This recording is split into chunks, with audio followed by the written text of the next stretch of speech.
Hello everyone. आज की इस वीडियो में हम लोग जो मैट्रिक्स का जो आपका टॉपिक चल रहा है, जो कि जेईई मेंस और एडवांस के सिलेबस का हिस्सा है और क्लास 12th में भी बहुत इंपॉर्टेंट रोल प्ले करता है ये चैप्टर मैट्रिक्स और डिटर्मिनेंट। ठीक है, तो उसका जो अगला पार्ट है मैट्रिक्स मल्टीप्लिकेशन, वो देखने जा रहे हैं। मतलब मैट्रिक्स का मल्टीप्लिकेशन स्केलर के साथ या फिर मैट्रिक्स के साथ कैसे मल्टीप्लिकेशन करते हैं वो हम देखेंगे अभी। तो ज़रा देखिए, ये आपके सामने लिखा हुआ है, कह रहा है कि scalar multiplication with a matrix. आपके पास कोई मैट्रिक्स दी जाएगी और कोई नंबर आपके पास होगा lambda. Lambda is a scalar, right. Lambda कोई भी रियल नंबर हो सकता है, कोई भी नंबर हो सकता है, कई बार कॉम्प्लेक्स नंबर भी होता है, लेकिन वो कॉम्प्लेक्स नंबर तो अभी सिस्टम में आपके पास है नहीं, राइट। तो अगर आप किसी मैट्रिक्स में किसी नंबर से मल्टीप्लाई करते हैं, फॉर एग्जाम्पल आपके पास कोई नंबर लिखा हुआ है, कोई मैट्रिक्स लिखा हुआ है ए इक्वल टू आपके पास लिखा है 1 2 3 4 और आप इसमें 2 का मल्टीप्लाई करते हैं तो क्या बन जाएगा, 2a बन जाएगा। जब आप 2 का मल्टीप्लाई करोगे तो इस 2 का मल्टीप्लाई मैट्रिक्स के अंदर जितनी सारे एंट्रीज हैं सबके साथ मल्टीप्लाई होगा। मतलब क्या होगा, यहाँ पे 2 आ जाएगा, यहाँ 4 आ जाएगा, यहाँ पे 6 आ जाएगा, यहाँ पे 8 आ जाएगा। तो इस तरीके से आपके पास किसी नंबर का मल्टीप्लिकेशन इस तरीके से होता है, राइट। तो ये मैट्रिक्स मल्टीप्लिकेशन विद स्केलर ऐसे होगा। तो कुछ प्रॉपर्टीज लिखी for matrices A and B. Lambda A plus minus B is equal to क्या होगा, लैम्डा ए के साथ भी मल्टीप्लाई होगा और बी के साथ भी मल्टीप्लाई होगा।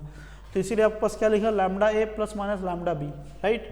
यहाँ पे trace of lambda A, trace मैंने आपको पहले बताया कि ट्रेस होता क्या है, किसी स्क्वायर मैट्रिक्स के डायगोनल एलिमेंट का सम जो होता है, that is what is the trace of that particular matrix, right. तो अगर इसमें क्या लिखा है कि चाहे तो आप क्या करें, लैम्डा का पहले मल्टीप्लाई कर लें तब ट्रेस निकालें, या फिर पहले ट्रेस निकाल लें बाद में लैम्डा मल्टीप्लाई कर लें, दोनों क्या आएगा, सेम आएगा। यहाँ पे क्या लिखा, ये जो डैश का मतलब होता है transpose of that particular matrix. तो चाहे आप पहले ट्रांसपोज कर लो फिर लैम्डा मल्टीप्लाई करो, या फिर पहले लैम्डा मल्टीप्लाई करो फिर ट्रांसपोज कर लो, बात एक ही होगी। और ये जो है बहुत इंपॉर्टेंट है, ये वाली चीज़ बड़ी इंपॉर्टेंट है। किसी स्क्वायर मैट्रिक्स का डिटर्मिनेंट तो हमेशा स्क्वायर मैट्रिक्स का निकलता है। तो अगर आप क्या करें कि मान लीजिए उसका ऑर्डर ऑफ मैट्रिक्स कितना है, ऑर्डर ऑफ मैट्रिक्स मान लीजिए n है, राइट। और आपने लैम्डा ए कर दिया, मतलब मैट्रिक्स के साथ में आपने स्केलर को मल्टीप्लाई कर दिया और फिर आपने निकाला क्या, फिर आपने डिटर्मिनेंट निकाला, डिटर्मिनेंट ऑफ लैम्डा ए, वो क्या आ जाएगा basically lambda raise to n into A. अब ये sorry into determinant of A. अब इसको थोड़ा समझने के लिए आपको कुछ दिन का वेट करना पड़ेगा, जब मैं आपको डिटर्मिनेंट वाला सेक्शन बताऊंगा, राइट। तो वहाँ पे सारी चीज़ डिस्कस करूँगा, डिटेल में डिस्कस करूँगा कैसे लैम्डा रेज टू n हो जाता है। That will be discuss in that part, that section of video. Determinant जब हम लोग डिस्कस करेंगे वहाँ पे जब उसकी प्रॉपर्टीज देखेंगे, राइट। तो अभी के लिए just remember that lambda into A is equal to lambda raise to n। जैसे एक ऑर्डर 2 क्रॉस 2 है तो लैम्डा रेज टू 2 हो जाएगा, राइट। लैम्डा कुछ भी हो सकता है, डज नॉट इक्वल टू 0, कोई 0 ना हो उसको मल्टीप्लाई करेंगे। और जरूरी नहीं कि आपकी लैम्डा का मल्टीप्लाई सिर्फ स्क्वायर मैट्रिक्स के साथ हो, कोई भी मैट्रिक्स हो, किसी भी ऑर्डर का मैट्रिक्स हो। जैसे मान लीजिए आपके पास 2 क्रॉस 2 की मैट्रिक्स है, 2 यहाँ पे लिखा है 1 2 क्रॉस 3 में 1 2 3 4 5 6, ये मैट्रिक्स कैसी है, 2 क्रॉस 3 की मैट्रिक्स है। तो 2 का मल्टीप्लाई करो कितना आएगा आपके पास, यहाँ पे 2 आएगा, यहाँ 4 आएगा, यहाँ पे 6 आएगा, 8 आएगा, 10 आएगा, 12 आएगा। तो ये जो मैट्रिक्स आएगी ये क्या आएगी, आपने क्या किया, आपने इस 2 का मल्टीप्लाई इस मैट्रिक्स के सारे एंट्रीज के साथ कर दिया। तो ये जो मैट्रिक्स मल्टीप्लिकेशन है इसको कहते हैं matrix multiplication with a scalar. तो इसमें कोई बहुत खास बात नहीं है, खास बात जो है वो अब आगे है, उसको जरा देखते हैं। मैट्रिक्स मल्टीप्लिकेशन बड़ा इंपॉर्टेंट है, ठीक है। मैट्रिक्स मल्टीप्लिकेशन बहुत इंपॉर्टेंट है और कई बार बड़ा टफ लगता है ना। तो इसको जरा आप ध्यान से देखिएगा। जैसे मान लीजिए आपके पास 2 मैट्रिक्स है, let A is a matrix जिसका ऑर्डर आपके पास m क्रॉस n है, जिसका ऑर्डर क्या है, m क्रॉस n की एक मैट्रिक्स है, राइट। और दूसरा मैट्रिक्स मान लीजिए b, और दूसरा मैट्रिक्स आपने माना b जिसका ऑर्डर आपके पास है p क्रॉस q, इसका ऑर्डर आपने क्या माना, p क्रॉस p। पहली बात तो ये है कि जरूरी नहीं है कि हर मैट्रिक्स का मल्टीप्लिकेशन किसी भी मैट्रिक्स के साथ हो जाए, राइट। ऐसा भी हो सकता है कि 2 मैट्रिक्स दिया जाए और उनके बीच में मैट्रिक्स मल्टीप्लिकेशन पॉसिबल ही ना हो, राइट। तो ये पहली बात तो पॉसिबिलिटी चेक करो क्या पॉसिबल है क्या। तो पॉसिबिलिटी के लिए क्या होता है, जैसे मान लीजिए आपके पास ए बी है, आपके पास है ए बी का ऑर्डर क्या है, m क्रॉस n है, और b का ऑर्डर क्या है आपके पास, p क्रॉस q, राइट। तो आप इन दोनों मैट्रिक्स का मल्टीप्लाई करेंगे, मतलब ए बी निकलेगा। ए बी तब निकलेगा जब पहले मैट्रिक्स के number of column is equal to the number of row in the second matrix, right भाई, पहले नंबर पर जो लिखा रहता है वो रो को दिखाता है और दूसरे नंबर पर जो लिखा जाता है वो नंबर ऑफ कॉलम को दिखाता है। तो number of column in the first matrix must be equal to the number of row in the second matrix. अगर ऐसा नहीं है तो मैट्रिक्स मल्टीप्लिकेशन पॉसिबल नहीं होगा। तो मतलब यहाँ पे ए बी कब पॉसिबल होगा? A B is possible if n equal to P. अगर पहली मैट्रिक्स का number of column is equal to number of row in the second matrix then A B is possible, right. तो n equal to P होना चाहिए। तो और A B का order क्या होगा भाई? ए बी जो निकल के आएगा वो भी मैट्रिक्स ही निकल के आएगी, तो इसका ऑर्डर क्या होगा? ए बी का जो ऑर्डर होगा वो क्या होगा, जरा मैं बताता हूँ, जरा ध्यान देना जरा। आपने ये n और p दोनों सेम होना चाहिए, इसके अलावा जो बचता है वो इधर m बचता है इधर q बचता है। तो ए बी का ऑर्डर क्या आएगा? m क्रॉस q आएगा। क्या आएगा? m क्रॉस q आएगा, राइट। अब आपको एक चीज़ और मैं बताता हूँ कि क्या बी ए पॉसिबल होगा? बी ए कब पॉसिबल होगा? बी ए कब पॉसिबल होगा? B A is possible if B का ऑर्डर क्या है आपके पास? p cross q, right. और इसका ऑर्डर क्या है आपके पास? m क्रॉस n है। तो बी ए तब पॉसिबल हो जो पहले मैट्रिक्स का number of column is equal to the number of row in the second matrix, that is q equal to m। अगर q इक्वल टू m हो जाता है तब आपका बी ए पॉसिबल होगा। और जब बी ए पॉसिबल होगा तो इसका ऑर्डर क्या होगा, जरा आप बताएंगे ऑर्डर। आपके पास b का ऑर्डर p क्रॉस q था और आपके पास एक ऑर्डर m क्रॉस n था। ये तभी पॉसिबल है जब पहली मैट्रिक्स का number of column is equal to the number of row in the second matrix. तो इन दोनों को ड्रॉप कर देंगे, क्या बचेगा आपके पास? p cross n। तो b का ऑर्डर क्या आ जाएगा? p क्रॉस n आ जाएगा। तो ये बड़ी इंटरेस्टिंग है। यहाँ पे ए बी का ऑर्डर क्या आया? ए बी का ऑर्डर आपके पास आया m क्रॉस q और बी ए का ऑर्डर क्या आया? p cross n। तो मैं यहाँ पे ये बताना चाह रहा हूँ कि मैट्रिक्स मल्टीप्लीकेशन जो होता है वो कम्यूटेटिव नहीं होता। मतलब A B does not equal to B A B जो होता है बी ए के इक्वल नहीं होता है, ठीक है। मैट्रिक्स तो छोड़ दो इक्वल, उनके ऑर्डर इक्वल नहीं होते। पहली वाले का ऑर्डर आएगा m क्रॉस q और दूसरी वाले का ऑर्डर आएगा आपके पास m क्रॉस n। तो उनका मैट्रिक्स तो इक्वल होने के बाद छोड़ दो, उनके ऑर्डर तक सेम नहीं होते। तो इसलिए matrix multiplication is not commutative, right. अब हम कुछ एग्जांपल लेते हैं, जरा देखते हैं। मैंने a इक्वल टू यहाँ पे एक मैट्रिक्स लिया 1 2 3 4 5 6 और b इसका ऑर्डर क्या है? 2 क्रॉस 3 है। और b इक्वल टू मैंने एक मैट्रिक्स लिया, क्या लिया मैंने? 1 2 5 7 3 1। इसका भी ऑर्डर क्या है? 2 क्रॉस 3 है। क्या आपके पास ए बी पॉसिबल है? दो मैट्रिक्स दिया, क्या ए बी पॉसिबल है? जरा एक ऑर्डर लिखते हैं। एक ऑर्डर क्या है आपके पास? 2 क्रॉस 3 है और बी का ऑर्डर क्या है आपके पास? 2 क्रॉस 3 है। ए बी कब पॉसिबल होगा? ए बी तब पॉसिबल होगा जब ए का number of column is equal to the number of row in the second matrix. इसमें कॉलम कितने हैं? 3 कॉलम है और इसमें रो कितने हैं? 2 रो है। तो इसलिए ये ए बी जो है नॉट पॉसिबल। यहाँ पे जो ए बी आएगा वो आपके पास पॉसिबल ही नहीं है, ठीक है। I hope and believe you are getting the things properly. क्या बी ए पॉसिबल है? बी ए भी पॉसिबल नहीं है, क्योंकि बी और ए, फिर से बी का ऑर्डर क्या है? 2 क्रॉस 3, ठीक है। यहाँ पे ऑर्डर क्या है? 2 क्रॉस 3। फिर से number of column is equal to number of row नहीं है, इसलिए बी ए भी पॉसिबल नहीं है। तो इस केस में आपके पास दो मैट्रिक्स ऐसी हैं, इनका चाहे ए बी निकालो चाहे बी ए निकालो, दोनों पॉसिबल ही नहीं है, राइट। तो हम ऐसा मैट्रिक्स लेने जा रहे हैं, जैसे एक मैट्रिक्स मैंने लिया सी इक्वल लिया 1 2 -1 0। अब इसका ऑर्डर क्या है? 2 क्रॉस 3 है।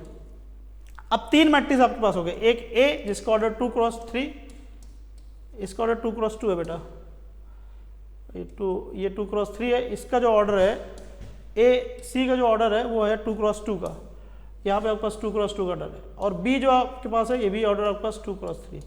अब मुझे बताना है क्या ए सी पॉसिबल है? ए सी इज पॉसिबल। अब जरा देखते हैं ए सी क्या पॉसिबल है। एक ऑर्डर क्या है? 2 क्रॉस 3 और सी का ऑर्डर क्या है? 2 क्रॉस 2। क्या पॉसिबल है? बिल्कुल पॉसिबल नहीं है, क्योंकि पहले मैट्रिक्स में number of column is not equal to the number of row in the second matrix, इसलिए ए सी पॉसिबल नहीं। क्या सी ए पॉसिबल है? सी ए जरा देखते हैं। सी का ऑर्डर क्या है आपके पास? 2 क्रॉस 2 और एक ऑर्डर क्या आपके पास है? 2 क्रॉस 3। तो yes C A is possible, क्योंकि पहले मैट्रिक्स में number of column is equal to the number of row in the second matrix, इसलिए यहाँ पे सी ए पॉसिबल है। और सी ए का ऑर्डर क्या आएगा? सी ए का ऑर्डर 2 क्रॉस 3 आएगा। तो अब उतनी देर से हम लोग मैट्रिक्स मल्टीप्लिकेशन पढ़ रहे हैं, हमने पहले देखा कि कब उसकी पॉसिबिलिटी बनती है, फिर हमने देखा कि एक एग्जाम्पल आपके सामने है, उसमें ए है और सी है, ठीक है। तो ए और सी में ए सी पॉसिबल नहीं था, जबकि सी ए पॉसिबल है। तो इक्वल होने के बाद छोड़ दो, उनके उनके तो ऑर्डर इक्वल नहीं होते और कभी कभी पॉसिबल भी नहीं होता मैट्रिक्स मल्टीप्लिकेशन। हो सकता है सी ए पॉसिबल है लेकिन ए सी पॉसिबल ही नहीं है, तो कम्यूटेटिव तो बात ही छोड़ दो, है ना, तो बहुत दूर की बात हो गई। अब जरा ए सी पॉसिबल नहीं है, सी ए पॉसिबल है। जब सी ए पॉसिबल है तो हम इसको सॉल्व करते हैं, सी ए किस तरीके से पॉसिबल है। सी ए अगर पॉसिबल है तो उसको वैल्यू कैलकुलेट कैसे करेंगे। आपके पास ए और बी और सी हैं, सी ए पॉसिबल है, तो सी ए जब पॉसिबल है तो हम उसको कैसे कैलकुलेट करेंगे, जरा देखिए ध्यान से, बहुत ध्यान से देखिए। सी ए कैलकुलेट करने के लिए आप सी जो मैट्रिक्स वो लिख देंगे, क्या है आपके पास 1 2 -1 0, और ए जो आपके पास वो लिख देंगे क्या 1 2 3 4 5 6। ध्यान से देखना जरा इसको बोर्ड में समझते हैं, चलते हैं। सी आपके पास क्या था, सी आपके पास था 1 2 -1 0, और ए आपके पास क्या था, ए जो आपके पास दिया गया था वो क्या था 1 2 3 4 5 6। आपको मुझे मैट्रिक्स मल्टीप्लिकेशन समझाना, जरा ध्यान से देखिएगा। तो सी ए निकालना, तो सी ए निकालने पहले सी लिख देंगे भाई, जो यहाँ पे लिखो वही पहले यहाँ पे लिखो 1 2 -1 0, और ए जो कुछ भी है यहाँ पे 1 2 3 4 5 6, तो ये आपके पास आ गया सी ए, राइट। अब मुझे आपको मैट्रिक्स मल्टीप्लिकेशन बताना, जरा ध्यान दीजिएगा। इसके नंबर मतलब इसका ऑर्डर 2 क्रॉस 2 है, इसका ऑर्डर 2 क्रॉस 3 है, तो पहले वाले का लास्ट वाला और लास्ट वाला दूसरे वाले का पहला वाला, दोनों मैच करना चाहिए, मैच कर रहा है, तो मैट्रिक्स की मल्टीप्लिकेशन की पॉसिबिलिटी में कोई दिक्कत नहीं, बिल्कुल पॉसिबल है, धूमधाम से पॉसिबल है, राइट। तो निकालेंगे कैसे, वो जरा ध्यान देने वाली बात है, ध्यान से समझिएगा जरा। अभी शुरुआती में क्या होता है, थोड़ा सा टफ लग सकता है। आप पहले मैट्रिक्स जो लिखिए उसका पहला रो जरा देखिए ध्यान से, पहला रो आपके पास कितना है 1 2 लिखा हुआ है, तो 1 2 को आप इस तरीके से खड़ा करेंगे 1 और 2, ध्यान देना। और जो दूसरी मैट्रिक्स है उसको यहाँ पे लिख देंगे, क्या दूसरी मैट्रिक्स है 1 2 3 4 5 6, ऐसे लिख दिया। आपने क्या किया, आपने पहली रो लिया, पहली रो को आपने इस तरीके से खड़ा कर लिया, ठीक है, पहली रो को आपने इस तरीके से खड़ा कर लिया। अब क्या करेंगे, पहली रो लिया है तो यहाँ से जो भी मल्टीप्लिकेशन करके आएगा वो पहली रो के लिए आएगा, दूसरी रो के लिए नहीं आएगा। तो पहले क्या करेंगे, पहले इनका मल्टीप्लाई इनके साथ कर देंगे, पहले वाले कॉलम के साथ किया तो 1 का मल्टीप्लाई 1 के साथ करेंगे, 2 का मल्टीप्लाई 4 के साथ करेंगे, तो 1 का मल्टीप्लाई 1 के साथ करेंगे 1 आएगा, 2 का मल्टीप्लाई 4 के साथ करेंगे 8 आएगा, दोनों को सम करेंगे, माइंड वेल, दोनों क्या करेंगे, सम करेंगे। आंसर कितना आएगा, देखो यहाँ से 1 यहाँ से 8, आंसर आएगा 9। तो यहाँ पे लिखेंगे मैट्रिक्स मल्टीप्लिकेशन, यहाँ पे लिखेंगे 9। देखो ये जो चीज़ मैं आपको बता रहा हूँ ये आपको मन में करना है, दिखाना नहीं इस तरीके से। ये 9 आया, I hope and believe you are getting the things properly. पहली रो लिया, पहली रो को इस तरीके से खड़ा कर लिया इस मैट्रिक्स के सामने, और पहले कॉलम के साथ भिड़ाया, तो 1 पड़ेगा 1 के ऊपर, 2 पड़ेगा 4 के ऊपर, मल्टीप्लाई किया, ऐड किया, आंसर 9 आया। क्योंकि पहली रो को लेने के बाद मल्टीप्लाई करने के बाद लिया आया है, तो इसलिए आंसर यहाँ पे जो भी आएगा उसको पहली रो में ही लिखेंगे, क्योंकि पहली रो को लिखने के बाद आपके पास आ रहा है। अब पहले कॉलम का काम खत्म हो गया, अब इसी वाले को हम इसके साथ भिड़ाएंगे, 1 जाएगा 2 के ऊपर और 2 जाएगा 5 के ऊपर, मल्टीप्लाई करेंगे, ऊपर आएगा 2 नीचे आएगा 10, ऐड करेंगे आएगा 12, तो 12 यहाँ पे लिख देंगे, राइट। अब वही काम आप यहाँ पे भी करेंगे, इसके साथ करेंगे, तो 1 का करेंगे 3 के साथ तो 3 आएगा, और 2 करेंगे 6 के साथ आपके पास कितना आएगा 12 आ जाएगा, तो 3 + 12 कितना हो जाएगा 15 हो जाएगा, तो ये आपके पास इतना आ गया। तो आपने पहली रो का काम कर लिया खत्म। अब पहली रो यहाँ से हटा देंगे, पहली रो को आप क्या करेंगे यहाँ से हटा देंगे, तो मैं ज़रा नहीं हटाऊंगा क्योंकि अभी थोड़ा सा एक बार और समझा दूंगा। मैं यहाँ पे अब दूसरी रो लिखूंगा, दूसरी रो के आपके पास -1 0, दूसरी रो के आपके पास -1 और 0, तो यहाँ कितना आएगा, यहाँ पे आएगा 1 2 3 4 5 6, मैंने यहाँ पे दूसरी रो लिखा 4 5 6, 5 और 6, ये आपके पास लिख दिया। जो काम हमने पहली रो के साथ किया वही काम हम दूसरी रो के साथ भी करेंगे, और क्योंकि पहली रो लेने के बाद जो भी आंसर आएगा उसका हमने पहली रो में लिखा था, तो दूसरी रो लेने के बाद जो भी आंसर आएगा उसको आप दूसरी रो में लिखेंगे। तो 1 पड़ेगा 1 के ऊपर, मल्टीप्लाई करेंगे तो -1 आएगा, राइट, तो -1 आएगा, इधर 0 आएगा तो, और ऐड करेंगे तो -1 ही हो जाएगा, राइट। फिर इसका करेंगे तो -2 आएगा, नीचे वाला सारे 0 हो जाएगा तो -2 आ जाएगा और -3 आएगा। तो ये जो आपके पास आंसर है that is what is C A, ये जो आपके पास आंसर है that is what is C A. और आप देख रहे हैं इसका ऑर्डर क्या है, इसका ऑर्डर 2 क्रॉस 3 है। तो मैट्रिक्स मल्टीप्लिकेशन पॉसिबल भी होना चाहिए, और मैट्रिक्स मल्टीप्लिकेशन करते कैसे वो आपके सामने है, ठीक है। फिर से जरा समझिए आपने क्या किया। पहली बात तो आपने ये चेक किया कि क्या मैट्रिक्स मल्टीप्लिकेशन पॉसिबल है, आंसर इज येस, पॉसिबल है क्योंकि पहले मैट्रिक्स का number of column is equal to the number of row in the second matrix. और आपने कैसे किया, पहली रो लिया आपने, उसको इस तरीके से स्टैंड कर दिया इसके सामने। ये सब काम करना नहीं होता है, ये सब क्योंकि आप पहली बार सीख रहे हैं तो इसलिए थोड़ा सा ये आपको लग रहा होगा कि बड़ा वैसा है, लेकिन बहुत आसान हो जाएगा अगर आप प्रैक्टिस कर लेते हैं तो। इसका मल्टीप्लाई इसके साथ किया, 1 आया, 8 आया, ऐड किया, 9 लिख दिया। फिर 1 का मल्टीप्लाई इस 2 के साथ करेंगे, फिर इसके बाद 5 के साथ करेंगे तो 1 का मल्टीप्लाई 2 के साथ करेंगे 2 आएगा, 2 का मल्टीप्लाई 5 के साथ करेंगे तो 10 आएगा, ऐड करेंगे 12 आएगा।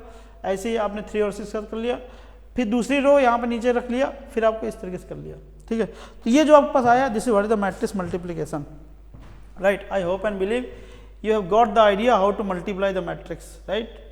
Now let us move to the next, हम एक और एग्जांपल लेते हैं एक और एग्जांपल लेते हैं। जैसे मान लीजिए a इक्वल टू मैंने लिया यहाँ पे 1 2 3 4 5 6 है ना, b इक्वल टू लिया मैंने यहाँ पे 1 2 3 4 5 6 है ना। इसका ऑर्डर क्या है, 2 क्रॉस 3 है, इसका ऑर्डर क्या है, 3 क्रॉस 2 है ना।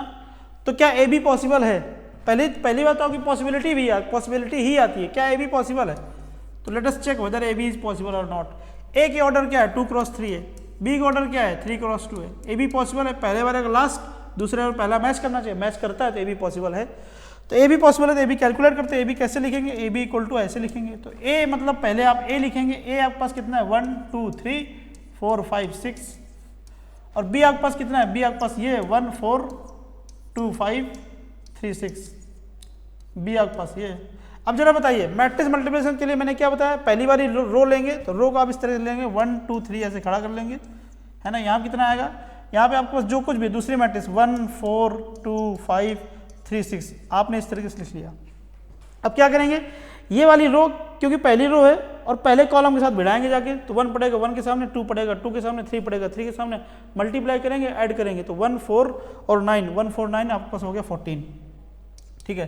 तो यहाँ पे लिखेंगे 14, राइट। अब क्या करेंगे, अब दूसरी रो लेंगे। अब मैं यहाँ पे ये वाला रो हटा देता हूँ, यहाँ पे दूसरी रो लेंगे। दूसरी रो में क्या है 4 5 6 है, यहाँ आपके पास आएगा 4, यहाँ पे आएगा 6। अब क्या करेंगे, अच्छा अभी एक काम रह गया आपका, जो 1 2 3 था उसमें एक काम अभी रह गया। क्या रह गया, आपने सिर्फ 1 2 3 का तो यहीं पे मल्टीप्लाई किया ना, पहले कॉलम में, दूसरे कॉलम में तो करना पड़ेगा।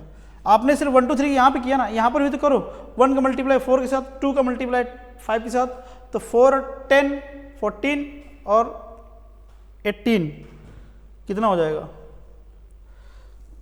32, तो ये आपके पास आ जाएगा 32, राइट। अब क्या करेंगे, अब दूसरा कॉलम ले लेंगे, दूसरा कॉलम लेंगे यहाँ पे। दूसरा कॉलम में क्या है आपके पास 4 5 6 4 5 6 4 5 6 ऐसे आ गया। अब क्या करेंगे, 4 का मल्टीप्लाई इसके साथ, 5 का मल्टीप्लाई इसके साथ, 6 का मल्टीप्लाई इसके साथ करिए जरा, कितना आएगा। क्योंकि दूसरा रो लिया है आपने, दूसरा रो लिया तो दूसरे रो में आप यहाँ पे रखेंगे, तो 4 और 10 हो गया 14 और ये होगा 32 आ जाएगा। Very good. अब यहाँ पे मल्टीप्लाई 4 × 4 16 आएगा, 16 + 25 41 हो गया, प्लस 36 77 हो गया। तो ये आपके पास मैट्रिक्स आ गया, मैट्रिक्स मल्टीप्लिकेशन आया ए बी, और ए बी का ऑर्डर इस तरीके से आपके पास सिस्टम में डेवलप हो गया जाके, राइट। तो अभी जरा मैं और थोड़ा इसमें काम करने जा रहा हूँ, तो जरा देखिए ये आपके पास क्या था, ए बी था है ना, ए बी था। इसको जरा आप इधर भेजो, ए बी आपके पास आ चुका है, इसको जरा डिलीट करो, इसको आप हटाइए यहाँ से। अब जरा देखते हैं बी ए कैलकुलेट करते हैं, बी ए। पहली बात तो आप ये चेक करें क्या बी ए पॉसिबल है क्या, ठीक है। Is B A possible, first of all let us check that. तो बी का ऑर्डर क्या है आपके पास 3 क्रॉस 2 और एक ऑर्डर क्या है 2 क्रॉस 3, तो answer is yes B A possible, क्योंकि पहले वाले का कॉलम दूसरे वाले नंबर ऑफ रो सेम है, तो बी ए पॉसिबल है। तो बी ए पॉसिबल, तो पहले बी लिखते हैं। बी आपके पास कितना है, बी आपके पास ऐसे बी ए इक्वल टू लिखो, बी ए इक्वल टू 1 4 2 5 3 और 6, बी ए कितना आपके पास 1 2 3 4 5 6, ये मैट्रिक्स चल रहा है। कैसे करेंगे, पहले वाला रो इसके सामने ऐसे खड़ा करते हैं, ये तो बताया आपको, ये 1 4 ऐसे खड़ा किया, यहाँ पे जो भी था 1 2 3 4 5 और 6, पहली वाली रो ऐसे लिया, ऐसे खड़ा कर दिया। अब जरा इनको मल्टीप्लाई करिए, पहले इसके साथ भिड़ाइए, 1 आएगा 1 के ऊपर, 4 आएगा 4 के ऊपर, मल्टीप्लाई करेंगे तो आएगा 1 और 16 ऐड करेंगे 17 आ जाएगा, तो यहाँ पे आपके पास आएगा 17। अब क्या करें, यही वाली रो चलेगी, इसके साथ जाएगा, तो 2 और ये कितना 20 तो 22 हो जाएगा। फिर यही इसके साथ जाएगा 3 + 24 तो 27 हो जाएगा।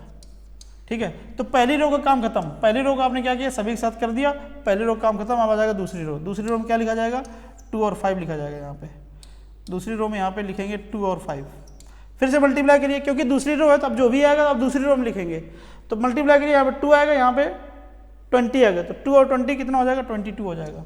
कोई बात नहीं, यहाँ मल्टीप्लाई करेंगे 4 आ जाएगा और आपके पास आएगा 25, तो ये हो जाएगा 29।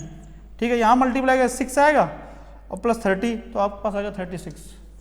तो यहाँ पे आपके पास दूसरी रो का भी काम खत्म हो गया। अब लिखेंगे तीसरी रो। तीसरी रो जरा देखते हैं, यहाँ पे तीसरी रो लिखिए। तीसरी रो में यहाँ कितना आएगा, 3 और 6 आएगा। मल्टीप्लाई करिए, यहाँ पे 3 आएगा और प्लस कितना आएगा, 24 आएगा, तो ये आपके पास हो जाएगा 27। यहाँ पे आप मल्टीप्लाई करिए, ये 6 आएगा और ये आपके पास आएगा 30 आएगा, 36 हो जाएगा। ठीक है, और यहाँ पे आप मल्टीप्लाई करिए, ये आएगा आपके पास 9, ये आपके पास आएगा 36, 9 और 36 कितना हो जाएगा, 45 हो जाएगा। Very good. तो इस तरीके से आपके पास एक मैट्रिक्स आ गई जिसका ऑर्डर क्या है, 3 × 3 है। तो मेरे ख्याल से आपको मैट्रिक्स मल्टीप्लिकेशन पॉसिबल समझ में आया। पॉसिबल कब होता है ये भी समझ में आया, कैसे करते हैं ये भी समझ में आया। I hope and believe you have got this idea how to calculate the matrix multiplication. इसका ऑर्डर 3 × 3 है। अब इसमें मैं बस एक आउट ऑफ इंटरेस्ट ये बताना चाहता हूँ कि ये बहुत इंटरेस्टिंग मैट्रिक्स आई है। जरा देखिए, ये जो मैट्रिक्स आई है ये इंटरेस्टिंग मैट्रिक्स है। ये जरा देखना, ये आपके पास सिमेट्रिक मैट्रिक्स है। सिमेट्रिक मैट्रिक्स आप करके देख लो। बस मैं इंटरेस्ट के मेरी नज़र ऐसी पड़ गई कि ऐसा लग रहा है कि सिमेट्रिक मैट्रिक्स है, आप करके देख लीजिएगा। सिमेट्रिक मैट्रिक्स कैसे पता करते हैं, इसका ट्रांसपोज निकालेंगे। ट्रांसपोज निकालने से आपके पास क्या आ जाएगी, सेम मैट्रिक्स आ जाएगी। ट्रांसपोज का मतलब क्या होता है, ये जो आपके पास रो है इसको कॉलम बदल दो, दूसरी रो को दूसरे कॉलम में, तीसरी रो को तीसरे कॉलम में, तो जो भी मैट्रिक्स आएगी तो यही मैट्रिक्स आ जाएगी। तो इसलिए कैसी मैट्रिक्स है, सिमेट्रिक मैट्रिक्स है। तो वो तो एक अलग बात हो गया, that I told you out of interest. मैं आपको जो ये बताना चाहता हूँ मेन चीज कि देखो ए बी आपके पास 2 × 2 की मैट्रिक्स आई थी और बी ए आपके पास 3 × 3 की मैट्रिक्स आई है।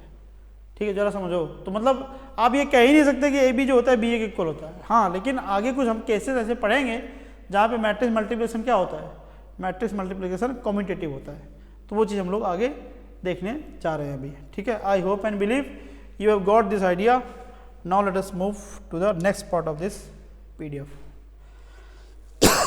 तो मैट्रिक्स मल्टीप्लिकेशन आपके पास इस तरीके से हो गया। अब आगे जरा देखिए, तो इस तरीके से आपका मैट्रिक्स मल्टीप्लिकेशन करना होता है। आगे जरा देखिए, आपको कुछ पॉइंट्स दिए हैं मैट्रिक्स मल्टीप्लिकेशन की, वो आपको याद रखना है।